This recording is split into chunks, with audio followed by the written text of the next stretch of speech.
ఆడి చేత ఫోన్ చేయించింది నేనే. ఆడికే కాదు, అలీబాయ్ ఎవడో నాకు కూడా తెలియదు. అనయ్య, ఈ తొక్కలో మీటింగ్లు ఏంటో నాకు అర్థం కావట్లేదు. 10 మంది ఉన్నారు, అందరిని లేపేస్తే ఇంటికి వెళ్ళిపోవచ్చు.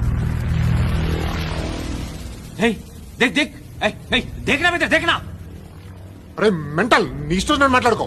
నువ్వు చెప్పు. నీకు బ్రెయిన్ పచ్చట్లేదంట్రా? ఏయ్, మా ఏరియాకి వచ్చి మమ్మల్ని చంపుతా అంటావు బే? షర్ట్ వదలరా. వదలను బే. ఏం చేస్తావు? ఆడి సంగతి వదిలే, నువ్వు చెప్పు. వేద్దాం వద్దా? ఏంటి రాసేది?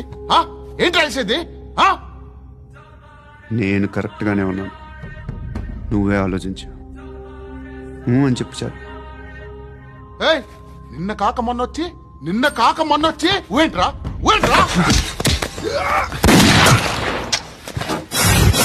ఎప్పుడు వచ్చావును కాదన్నయ్య, బుల్లెట్ దిగిందా లేదా?